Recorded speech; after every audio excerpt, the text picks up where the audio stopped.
Hey, welcome to Vance Tried It. Today we're going to be making some cornbread dressing. This is a request by one of my viewers, Kurt.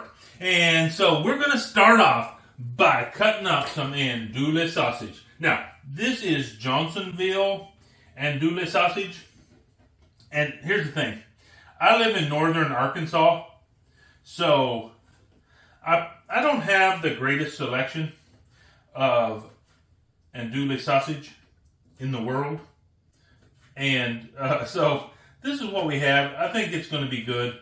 But certainly, if you live down in Louisiana, you're probably going to come up with something a little bit higher quality than this.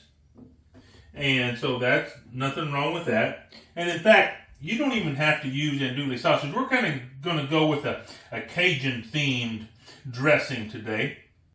But look, you don't have to put meat in your dressing. You can leave this step out if you want to. Now, I think it adds a lot of great flavor to it. And you'll notice I'm cutting up these pieces pretty small.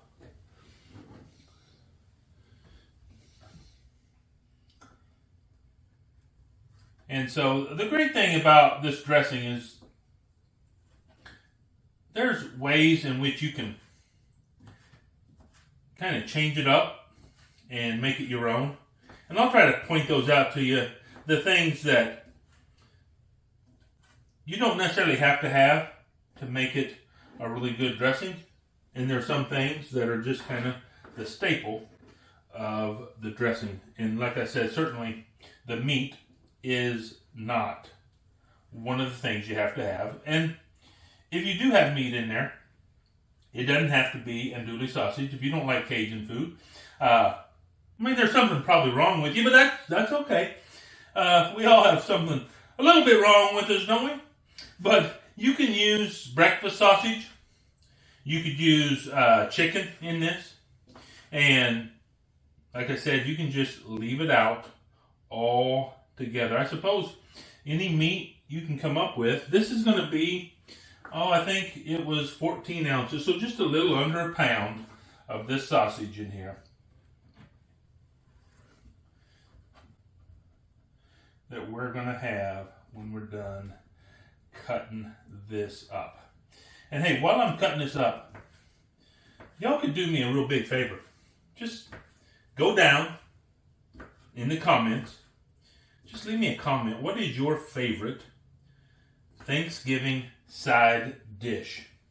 So my wife has been hearing people talk at her work about something called corn pudding, and she asked me, have I ever heard of corn pudding?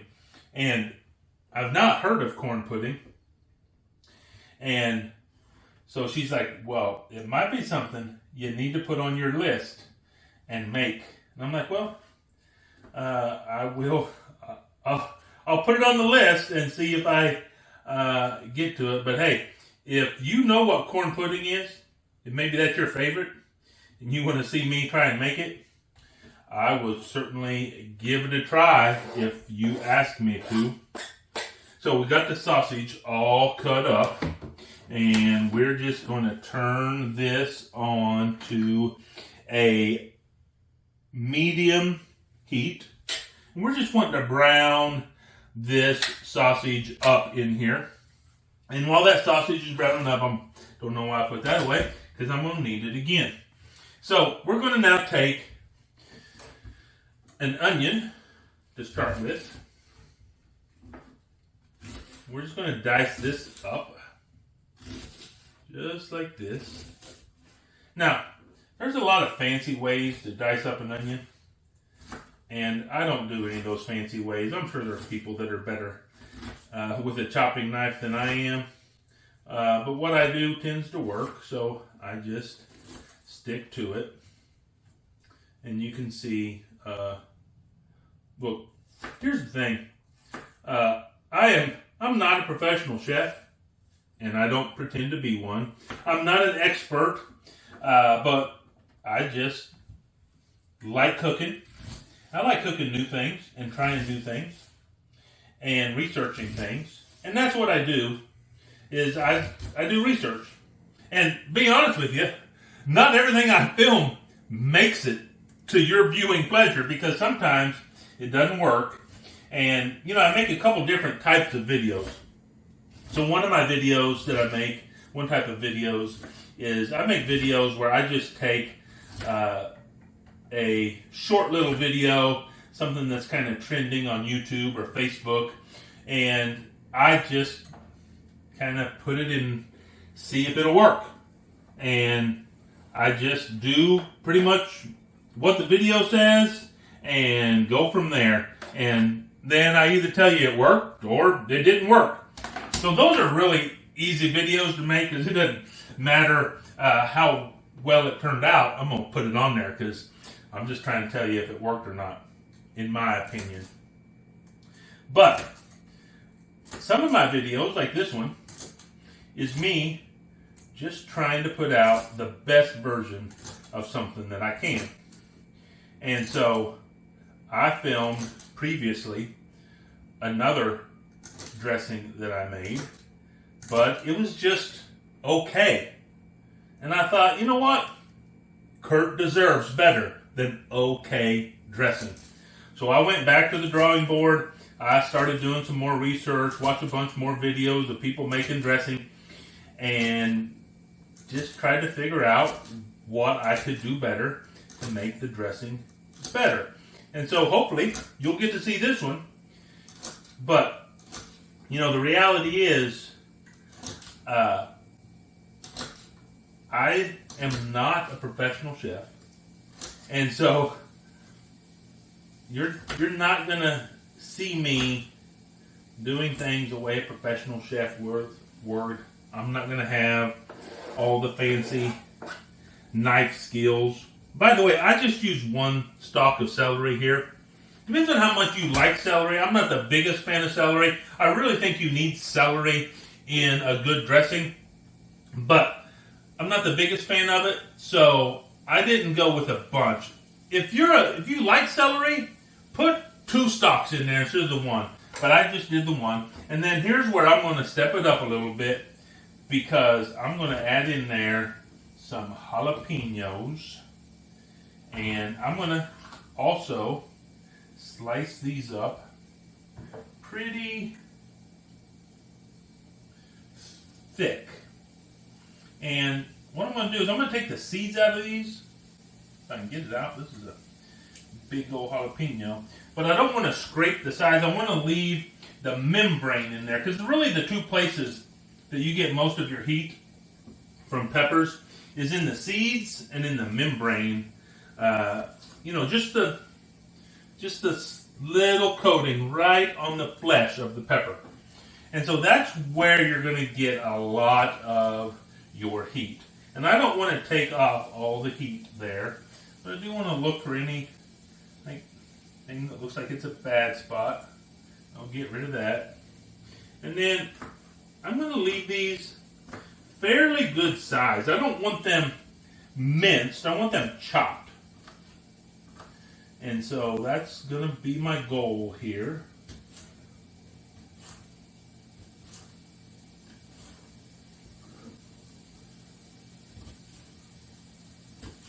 And I can hear that skillet start to sizzle. And when that sausage starts to render down, and you want to keep stirring it, so that once that sausage starts to render down, and that fat out of that sausage is going to start coating your vegetables here. It looks like I'm on a merry-go-round there. Now, if you don't like hot foods, then don't put jalapenos in there. You can put just bell peppers in there. You can just put no peppers in there. You can put some mushrooms in there. This is one of the places where you can really make it your own. What vegetable do you like? You can do like a traditional French mirepoix, which is the celery, onion, and carrots. If you wanted to, that would work fine for a dressing. But I like my food pretty spicy, so I'm going to go with these jalapenos. And if you like peppers, but you want it a little less hot, you can go with like a poblano, which is going to give you quite a bit less heat. Now, I would probably not put in here a like pickled jalapeno, because I don't think that's going to give you really the flavor you want. I think you want fresh jalapeno. I almost always use fresh jalapeno anytime I'm cooking. Now, look, if I'm doing nachos, that's fine. I'll eat some pickled jalapenos. You know, some Mexican restaurants have like the salsa bar, and they might have some pickled jalapenos on there. And actually, we stopped at a place here. It was in Tennessee. I don't remember the town it was in, but we stopped at a place in Tennessee, my wife and I, and we went to this little restaurant, and they had a salsa bar, and they had hot pickled carrots, and that was just on the salsa bar, just kind of like an appetizer that you can get, and they were pretty good. I had probably 5 or 6 big pieces of hot pickled carrots. And look, here's my thing. If I walk into a Mexican restaurant and they have a salsa bar, I can almost just tell you right off the bat, I'm going to be happy with that place. Because, you know, one of the things that I see in Mexican restaurants is, and I get it, not everybody likes hot food, but sometimes the people who are making the food at Mexican restaurants think that because their customers don't really want hot food, spicy hot anyway, then they kind of take all the flavor out of it. And there's a lot of flavor that you can put in these Mexican dishes that are delicious and not hot. So I always just kind of like, you know, they kind of took all the flavor out of it, trying to avoid all the hot from it. And so if you have a place that has a salsa bar, back to what we were talking about, then you can almost be assured that they're not afraid to give you something with flavor, because they understand that, you know, there's a lot of people that do want spicy stuff. Just mild salsa doesn't always cut it. And so that's what I'm looking for. Because, you know, I like heat, but I also like flavor. Not everything has to be spicy hot, but everything does need to have some flavor to it. So I'm going to go ahead and let this cook off and sweat down, let all the vegetables get soft, let that meat start to brown a little bit. And when this is done, we're going to come back and we're going to finish up making our cornbread dressing. So I'll see you here in a few minutes. Okay, so our vegetables and our sausage is ready to go. And I'll tell you what I'm going to do. I'm just going to take the heat off of here. I'm going to leave it on that hot burner and let it cook up just a little bit more. But it, for the most part, is done. And now I'm going to take my cornbread. Now, I made this cornbread earlier today. And you do want to make the cornbread, I think, in advance. In fact, you could make it a couple days in advance because you want it to start to dry out a little bit. And what I like to do here is kind of cut it up into cubes, maybe like an inch square, because we want some solid pieces of cornbread in here. We don't just want like corn mash in here. So we are going to mix it together, and so it's going to get kind of squished together, but we want to start off with some pretty healthy pieces in here. So I'm just going to cut it into squares. I just discovered this recently, but I love making cornbread in a pan. It just makes everything so nice, and look how it just kind of slides around and slides right out of there. And so I'm just going to take this, just make sure it gets broken up into some pieces. Just see what it tastes like. That's good cornbread right there. That'd be just good cornbread. Man, cornbread and beans. Whew. Well, I tell you what, when I was a kid, we'd have cornbread, and for breakfast, we just pour some milk over it, maybe a little bit of sugar on it, and that would be breakfast. So that's kind of what I grew up with. So I've eaten a lot of cornbread in my life. Now you can make cornbread from scratch, which is what I did. You can use Jiffy. Jiffy's going to be probably a little bit sweeter than this. This does have some sugar in it, but Jiffy's going to be probably even sweeter than this. But look, there's nothing wrong with Jiffy corn muffin mix is what they call it. It's not a bad substitute for actual cornbread, and I like my cornbread a little bit sweet, but when I grew up, and maybe this is you too, my dad always said, if it was sweet, it's not cornbread, it's corn cake. So I kind of grew up with a little bit less sweet of a cornbread than some other people probably are used to. Now I'm going to add into here 1 can of cream of mushroom soup. Let's get all the goodness out of here. Just like this.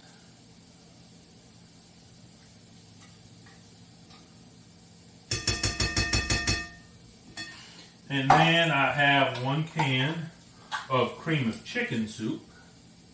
Now you can use cream of whatever you want. So there's cream of celery. Like I said, if you're a big celery fan, you can do cream of celery. You can do, there's cream of jalapeno soup if you want a little bit of hotter. Cream of poblano soup I've even seen down in Texas, although I don't see it too often here in Arkansas. So we've got that sort of goodness going on there. And here I have 1.5 tablespoons of Cajun seasoning. Now this is from Buc-ee's. So if you are lucky enough to live somewhere or drive by someplace that has a Buc-ee's, they have pretty good seasoning. But, you know, I just discovered that some of the best seasonings you're going to get are actually at Academy Sports and Outdoors in their grill section. So they have a lot of these spice options that come from people that you might be watching online, like Hey Grill Hey. That's one of the videos channels I watch a lot, and so she has her stuff there. And so I think that's where I'm going to start getting a lot of my spice mixes, because I really like her videos. She does a really good job, and there's some other people, Meat Church Barbecue, and some of those places. And there's probably, I think there are about 10 or 12 different YouTube people who had their spices for sale at Academy. So you can go try that out. I think that's where I might start trying to get some of my spice mixes. I do make some myself, but I'm not afraid to buy a spice mix either. And so I'm just going to go there. I use a lot of Kinder. I think it is Kinder. I think it's Kinder is how they pronounce it. But now what I'm going to do, you can use a spoon for this, but I kind of like to get my hands in there. And when I say hands, I mean gloves. Now I use gloves, not so much that, because I don't want my hands to get messy, but I don't want stuff to get underneath my fingernails, because those are just a pain to try and clean. So if I'm getting in here like this, I'm just going to go ahead and put on gloves typically. And this is where you're going to start to mash in this cornbread and get this stuff mixed up in here together really well. And you just want to dig down deep in there and just get everything combined. And you can see already we have, it's starting to bind together, but it's still pretty crumbly, because we just don't have the liquids in there that we're going to need in order to get this. So, and that's really one of the keys to a good dressing, is starting off in the oven with the right moisture level. And so that's what we're going to try to do today. It ought to take about 2 cups of liquid in here. So we're going to see, but we're not going to add it all at once because part of it is how moist was your cornbread when you started off. And when you can never tell for sure. So what we're going to do is we're just going to start adding some of this chicken stock. And I have 2 cups here, so I put about half of it in. That's 1 cup. And we're just going to keep mixing it just by hand, just like this. We'll probably get the full 2 cups in here. And when you mix it, you're wanting to mix it together. You're not necessarily wanting to just completely press it down together. So don't be afraid to let it kind of roll through your fingers a little bit. And you can see we're starting to get like where you could make a ball out of this. But I think we can still handle some more of this chicken stock because we're going to evaporate some of this. So we're just going to go ahead and get the full 2 cups in here because it can handle it. But you're just going to have to play it by ear. And you just don't want it any standing liquid. You want it pretty moist. Now I have gone ahead and I have set my oven to 350 degrees. And as you can see right now, we have this texture. It's wet. There's nothing coming out of it. There's no standing juice on the bottom. That is just what we want. So 2 cups was just right on as far as what we were doing there. And so now what we're going to do, see if I can get this glove off without getting my shirt all messy. Just throw those in there. And I have this casserole dish right here. And we're just going to put this big old lump of dressing right in here. Just like this. And now we're going to spread it out. Now once again, I'm not really wanting to push it all down and getting it super compacted. I kind of want to have a little bit of air in there so that it will be a little bit moist, but also a little bit fluffy. So, that's what we want. Get it right on the edges. Ooh. I tell you what, I haven't even cooked it yet, and it is already smelling good. So, 350 degrees, we're going to put it in the oven. And that is going to take probably right around 30 minutes. So we'll come back at 30 minutes and check on it and see if it is ready. So I'll see you here in a little bit. Okay, we've had this cooking for about 30 minutes, and so we're going to take it out and give it a try.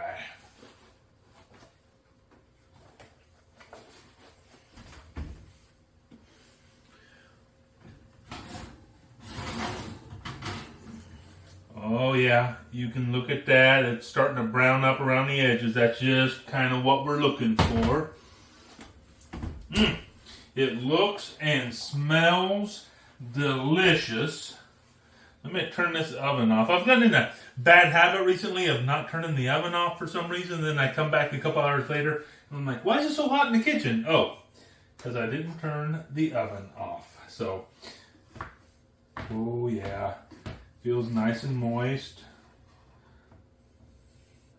The outside is crispy. Just like we want it. So you can kind of get a view of it right there. Let's see, though, what it tastes like.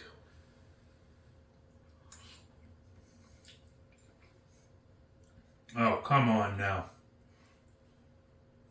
Kurt, buddy, you need to make this dressing. I'm telling you. Wow. And it's not that spicy with that jalapeno in there. There's a little bit of a kick, but it's not super spicy. The sausage just really sets it off. Everything just works so well together in here. This is just delicious. So, look, if you're going to be making some dressing for the holidays, this is something maybe you should try, because I tried it and you should too.